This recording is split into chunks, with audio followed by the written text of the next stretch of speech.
नमस्कार, सुमन्स किचनमध्ये आपलं स्वागत आहे।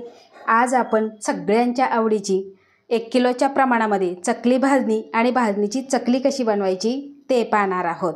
तर मी तुम्हाला प्रमाण सांगणार आहे, वजनी प्रमाण सांगणार आहे आणि कपाचं सुद्धा प्रमाण सांगणार आहे, म्हणजे तुमची सुद्धा चकली अगदी परफेक्ट होईल, पोकळ होईल, तेलकट होणार नाही। तर इथे मी तुम्हाला प्रमाण सांगणार आहे। आता हे वजनी प्रमाण, इथे मी अर्धा किलो तांदूळ घेतलेला आहे, रेशनिंगचा तांदूळ घेतलेला आहे। त्यानंतर इथे हरभरा डाळ घेतलेली आहे 200 ग्रॅम, पिवळी मूग डाळ घेतलेली आहे 100 ग्रॅम, उडीद डाळ घेतलेली आहे 50 ग्रॅम, पोहे 100 ग्रॅम, साबुदाणा 100 ग्रॅम, धणे 20 ग्रॅम, जिरं 10 ग्रॅम आणि 1 चमचा बडीशेप घेतलेली आहे। आता हे झालं आपलं वजनी प्रमाण। आता आपण कपाचं प्रमाण बघूया। तर इथे मी तांदूळ घेतलेला आहे 4 कप, हरभरा डाळ 1.5 कप, मूग डाळ पाऊण कप, उडीद डाळ अर्धा कप, पोहे 1 कप, साबुदाणा पाऊण कप, धणे पाव कप, जिरे 2 चमचे आणि बडीशेप 1 चमचा। आता तुम्हाला तांदूळ आणि ह्या डाळी स्वच्छ धुवून घ्यायच्या आणि त्यानंतर कॉटनच्या कपड्यावर 2 ते 3 तासासाठी सुकवून घ्यायचे आहे। आता जर वेळ नसेल तर फक्त कॉटनचा कपडा ओला करून घट्ट पिळून घ्यायचा आणि त्याने पुसून घ्यायचा आहे। पण इथे मी तांदूळ आणि ह्या तिन्ही डाळी स्वच्छ धुवून फॅनखाली सुकवून घेतलेले आहे। आता हे आपल्याला भाजून घ्यायचे आहे। तांदूळ आणि ह्या डाळी खमंग अशा भाजायच्या आणि त्यानंतर आपल्याला बाकीचं साहित्य हलकसं भाजून घ्यायचं आहे। आपल्याला सगळं साहित्य भाजायचं आहे आणि भाजल्यानंतर आपल्याला ताटात ठेवायचं। तर असं न ठेवता यामध्ये आपल्याला कॉटनचा रुमाल ठेवायचा आणि त्यानंतर आपल्याला गरम साहित्य यावरती घालायचं आहे थंड होण्याकरता। कारण जर आपण नुसतं ताटात जर ठेवलं तर गरम याने पुन्हा वाफ धरून ते साहित्य आपलं ओलं होऊ शकतं, सादळू शकतं आणि आपण ज्यावेळेस गिरणीत जातो त्यावेळेस व्यवस्थित दळल्या जाणार नाही। त्यासाठी असा कॉटनचा रुमाल ठेवायचा, म्हणजे छान आपलं सगळं साहित्य आहे ते कुरकुरीतच राहील। आता भाजणी भाजण्यासाठी गॅसवर मोठी कढई ठेवलेली आहे आणि कढई गरम झालेली आहे आणि यामध्ये घालायचं आहे आपल्याला तांदूळ। बघा, स्वच्छ धुतल्यामुळे याचा कलर लगेच चेंज झालेला आहे। आता आपल्याला मंद गॅसवर कलर न बदलता भाजून घ्यायचं आहे। एकदम छान असे तांदूळ फुलेपर्यंत आपल्याला भाजायचे आहे। खूप असा सोनेरी रंग किंवा डार्क रंग अजिबात करायचा नाही, नाहीतर चकलीची चव बदलून चकली ही करपट लागेल। त्यासाठी आपल्याला फक्त तांदूळ फुलवून घ्यायचं आहे। तर इथे आपले तांदूळ छान असे फुललेले आहे, याने एकदम पांढरे शुभ्र दिसायला लागलेले आहे। आता हे तांदूळ भाजलेले आहे, आपण काढून घेऊ। त्याच कढईमध्ये आपल्याला हरभऱ्याची डाळ भाजायची आहे। मंद गॅसवरच भाजायची आणि हलकीशी आपल्याला सोनेरी रंगावर भाजायची आहे। तर इथे आपली डाळ सुद्धा भाजलेली आहे। आता ही डाळ आपण काढून घेऊ। आता त्याच कढईमध्ये आपल्याला उडीद डाळ आणि मूग डाळ दोन्ही पण भाजून घ्यायचं आहे। हलकासा सोनेरी रंगावर भाजायचं आहे, कारण ह्या दोन्ही डाळी साईजनी एकसारख्या आहे, छोट्या छोट्या आहे आणि याला फारसा वेळ लागणार नाही, त्यासाठी आपण दोन्ही एकत्र टाकलेले आहे। आता हे खमंग आपण भाजून घेऊ। भाजताना आपल्याला गॅसची फ्लेम ही मंदच ठेवायची आहे आणि मंद गॅसवर आपल्याला सतत हलवत हलवत भाजून घ्यायचं आहे। चकली म्हटलं की सगळ्यांच्या आवडीची आणि सगळ्यांनाच आवडती। दिवाळीचा सगळ्यात आवडीचा पदार्थ म्हणजे तो चकली। पाहुणे मंडळी आले तरी पहिले म्हणतात चकली द्या, बाकीचं नको। त्यामुळे भाजणीची चकली ही चवीला फारच छान लागते। तर बघा, सतत हलवत हलवत आपण ह्या दोन्ही डाळी भाजून घेणार आहे। तर इथे दोन्ही डाळी भाजून झालेल्या आहे। आता आपण ह्या काढून घेऊ। आता त्यानंतर यामध्ये घालायचा आहे साबुदाणा। आता साबुदाणा फक्त आपल्याला गरम करून घ्यायचा आहे, असा डार्क रंगावर किंवा सोनेरी रंगावर अजिबात भाजायचा नाही। गरम झाला की छान असा तो फुलल्या जातो। 3 ते 4 मिनिटे फक्त आपल्याला भाजून घ्यायचा आहे। साबुदाणा सुद्धा छान असा फुललेला आहे। साबुदाणा सुद्धा आपण काढून घेऊ। आता भाजायचे आपल्याला पोहे। आता हे पोहे सुद्धा आपल्याला कुरकुरीत होईपर्यंत भाजायचे आहे. खूप असे जास्त लाल करायचे नाही, फक्त यातला आपल्याला ओलसरपणा घालवायचा आहे.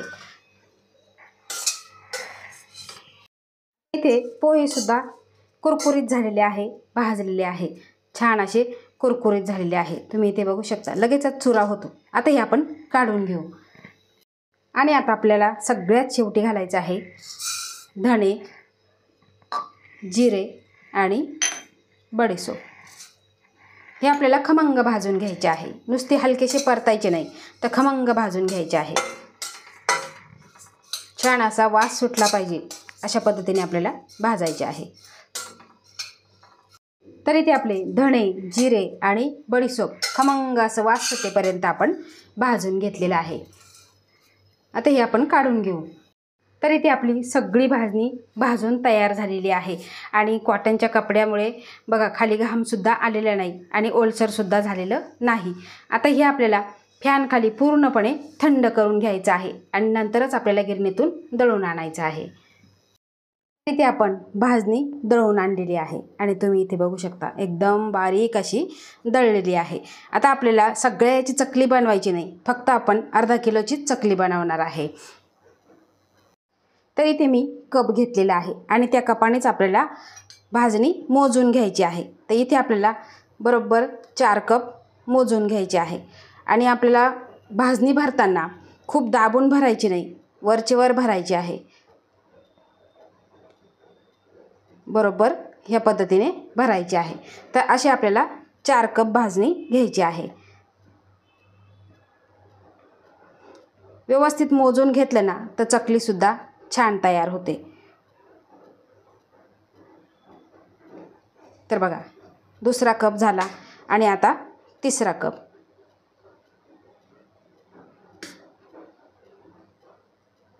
खूप असं जास्त जर दाबून जर तुम्ही भरलं तर तुम्हाला प्रमाण कळणार नाही. आता हे 3 कप आणि आता आपल्याला हा चौथा कप घ्यायचा आहे.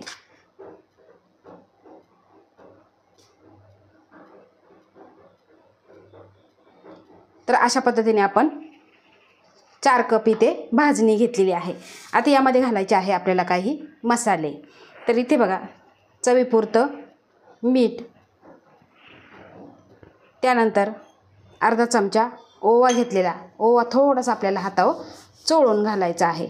आणि त्यानंतर घालायचं आहे 2 चमचे पांढरे तीळ आणि इथे मी घेतलेली आहे मिरची पावडर 3 चमचे. तुम्ही तुमच्या आवडीप्रमाणे घालायचे आहे. आता हे सगळं आपल्याला मिक्स करून घ्यायचं आहे. चोळून चोळून मिक्स करून घ्यायचं, म्हणजे सगळ्या भाजणीला हे लागल्या जाईल. तर इथे आपण मिरची पावडर, मीठ घातलेली, तीळ घातलेले, हे सगळं ह्या भाजणीला आपण चोळून घेतलेलं आहे या पद्धतीने. आता आपल्याला मोहन घालायचं आहे. तर आपल्याला भाजणीमध्ये कडकडीत मोहन घालायचं आहे. त्यासाठी इथे मी छोटं कडलं गरम करायला ठेवलं आहे आणि त्यामध्ये ज्या कपाने आपण भाजणी मोजली त्याच कपाने इथे पाव कप तेल घेतलेलं आहे. तेल चांगलं धूर निघेपर्यंत आपल्याला कडकडीत गरम करून घ्यायचं आहे. गार तेल अजिबात घालायचं नाही. तर इथे आपण तेल चांगलं कडकडीत गरम करून घेतलेलं आहे आणि ते आपल्याला ह्या भाजणीवर ओतायचं आहे. आता ओतल्यानंतर आपल्याला चमच्याने मिक्स करायचं आहे. लगेच आपल्याला यामध्ये हात घालायचा नाही. बघा, हे सगळं आपल्याला मिक्स करून घ्यायचं आहे. आणि थोडंसं थंड झालं की नंतर आपल्याला हाताने मिक्स करायचं आहे. एकदम चोळून चोळून घ्यायचं. प्रत्येक पिठाच्या कणाला हे तेल लागलं पाहिजे, म्हणजे छान अशी आपली चकली ही कुरकुरीत आणि खुसखुशीत तयार होते. आता हे सगळं चोळून चोळून अशा पद्धतीने मिक्स करून घ्यायचं आहे. तर आपण जे तेल घातलेलं ते सगळं ह्या भाजणीला चोळून घेतलेलं आहे. आता यामध्ये आपल्याला गरम पाणी घालायचं आहे. आपण उकड वगैरे काही काढणार नाही, फक्त आपल्याला गरम पाण्याचा वापर करायचा आहे. आता इथे मी कडकडीत गरम पाणी घेतलेलं आहे आणि ते आपल्याला अगदी थोडं थोडं घालायचं आहे. आता इथे 1 कप घेतलेला आहे. पीठ मळेपर्यंत किती पाणी लागेल हे मी तुम्हाला सांगणार आहे. लगेचच हात घालायचा नाही, चमच्याने आपल्याला मिक्स करून घ्यायचं आहे. आणि खूप घट्टही नाही, खूप पातळही नाही. आपण जसं चपातीला मळतो त्यापेक्षा थोडंसं आपल्याला पीठ हे घट्ट मळून घ्यायचं आहे.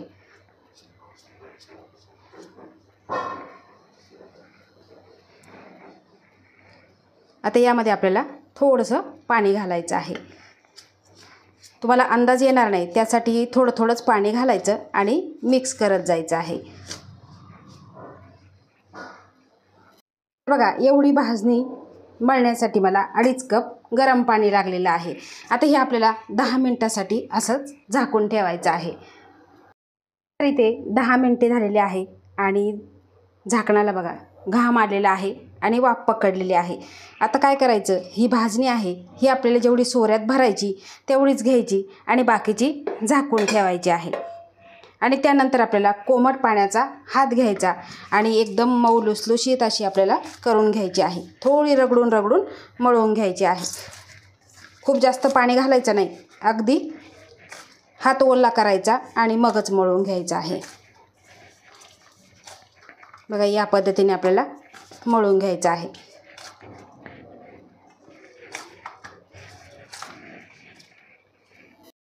या पद्धतीने आपण पीठ हे असं मळून घेतलेलं आहे.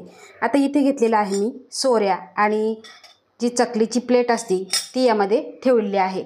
आणि ज्यावेळेस आपल्याला चकली पाडायची, सोऱ्या भरायचा, त्यावेळेस चकलीची जी खरखरीत बाजू आहे ती बाहेरून आली पाहिजे अशा पद्धतीने आपल्याला ठेवून घ्यायची आहे. आणि त्यानंतर सोऱ्या अशा पद्धतीने बंद करायचा आणि यामध्येच आपल्याला हा रोल घालून घ्यायचा आहे. घट्ट असा दाबून भरायचा, म्हणजे जर मध्ये गॅप राहिला तर फट्ट आवाज येतो आणि चकली तुटू शकते. आता आपल्याला सोऱ्या बंद करून घ्यायचा आहे. आता सोऱ्या बंद केल्यानंतर लगेच आपल्याला चकली पाडायची आहे. तर इथे मी जेवणाच्या छोट्या छोट्या डिश घेतलेल्या आहे, त्यावरती आपल्याला चकली पाडायची आहे.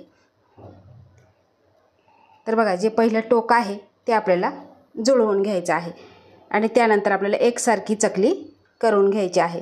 बघा, कुठेही तुटत नाही, एकदम छान अशी काटेरी चकली आपली इथे तयार झालेली आहे.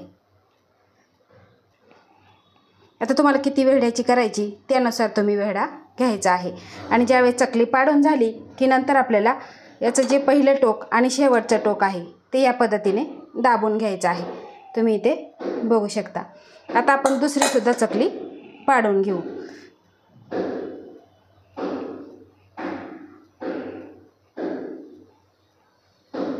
अतिशय परफेक्ट असे हे पीठ आपलं मळून तयार झालेलं आहे. कुठेही तुटत नाही, एकदम लांब तार आपण जरी काढली तरी तुटत नाही. अगदी 4-4 चकल्या पाडायच्या आणि नंतर तळून घ्यायच्या आहे. आता आपण 3 चकल्या पाडून घेऊ आणि नंतर तळून घेऊ.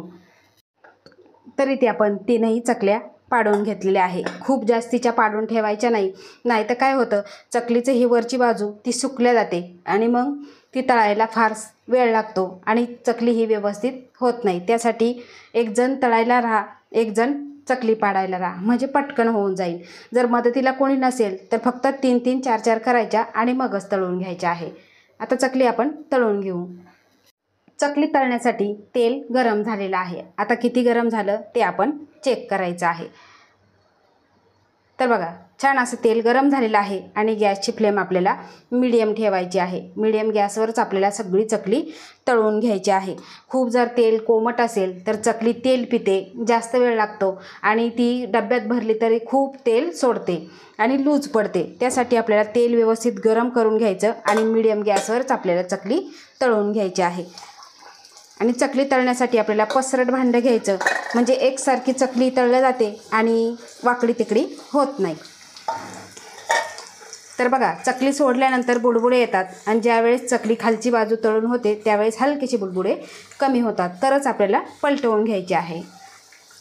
तर इथे चकलीचे बुडबुडे कमी झालेले आहे. आता आपल्याला पलटवून घ्यायचे आहे. खूप गॅस मोठा ठेवायचा नाही, मोठा जर ठेवला तर वरून जळून जाईल, आतून तशीच कच्ची राहील, खुसखुशीत होणार नाही, ती एकदम कडक होऊन जाईल. आता आपल्याला बुडबुडे कमी होईपर्यंत तळून घ्यायचे आहे, म्हणजे काय होते, ती हलकी होते आणि तळायला बसायला सुरुवात होते. तर बघा चकली तळून तयार झालेली आहे आणि तळाला बसलेली आहे। आता ही चकली आपल्याला काढून घ्यायची आहे आणि कडेला घ्यायची, पूर्णपणे निथळून घ्यायची आहे। तुम्ही इथे चकली बघू शकता, सुंदर असा कलर आलेला आहे, कुठेही तुटलेली नाही, तेलात विरघळलेली सुद्धा नाही। त्यासाठी काय करायचं, महत्त्वाची टीप म्हणजे ज्यावेळेस आपण गरम पाण्यामध्ये पीठ मळतो त्यावेळेस छान असं रगडून रगडून एकजीव करायचं, मऊ लुसलुशीत करायचं आणि मगच सोऱ्यात भरायचं, म्हणजे छान अशी आपली चकली तयार होते, कुठेही तुटत नाही। आता ह्याच पद्धतीने आपण बाकीच्या राहिलेल्या चकल्या तळून घेऊ। ते आपल्या सगळ्या चकल्या तळून तयार झालेल्या आहे, एकसारख्या तळल्या गेलेल्या आहे आणि एकसारखे वेळे आहे। तुम्ही इथे बघू शकता, कुठेही तेलकट झालेली नाही, तेल पिलेली नाही। ज्या मी महत्त्वाच्या टिप्स सांगणार आहे त्या तुम्ही नक्की फॉलो करा आणि तुम्ही इथे चकली बघू शकता, अतिशय छान अशी झालेली आहे। आता ज्यावेळेस आपण चकलीचं पीठ मळतो ज्यावेळेस आपल्याला सोऱ्यामध्ये भरायचं त्यावेळेस थोडं थोडं कोमट पाण्याचा हात घ्यायचा आणि मगच ते पीठ मळून घ्यायचं आणि मग सोऱ्यात भरायचं। ज्यावेळेस चकली तळायची त्यावेळेस तेल खूप कडकडीत गरम करायचं नाही किंवा कोमटसुद्धा ठेवायचं नाही। तेल गरम करून घ्यायचं आणि गॅसची फ्लेम ही मीडियम ठेवायची, मगच चकली तळून घ्यायची आहे। चकली लगेचच काढायची नाही, तर बुडबुडे कमी होऊ द्यायचे आणि मगच चकली हलकी फुलकी होते त्यावेळेस तेलातून बाहेर काढायची आहे। तुम्ही जर घाई केली, कडकडीत तेलामध्ये जर तळली तर वरून करपल्या जाईल, आतून कच्ची राहील आणि ती व्यवस्थित लागणार नाही। कोमट तेलामध्ये जर तळली तर ती लूज होईल आणि ती कुरकुरीत होणार नाही आणि वातडल्यासारखी होईल आणि चकली ही आपली सगळी बिघडून जाईल। तर त्यासाठी मी जी महत्त्वाच्या टिप्स सांगितलेल्या आहे त्या तुम्ही नक्की फॉलो करा आणि अशा पद्धतीच्या ह्या चकल्या तुम्ही भाजणीच्या दिवाळीला जरूर करून बघा, खूप छान चवीला झालेले आहे, अप्रतिम झालेले आहे। तर अशा ह्या सोप्या पद्धतीने ह्या दिवाळीला ही चकली तुम्ही जरूर करून बघा आणि तुमचा अभिप्राय मला कमेंटद्वारे नक्की कळवा। आवडल्यास लाईक करा, शेअर करा, सबस्क्राईब करा आणि बाजूचं बेल आयकॉन बटन प्रेस करा। धन्यवाद।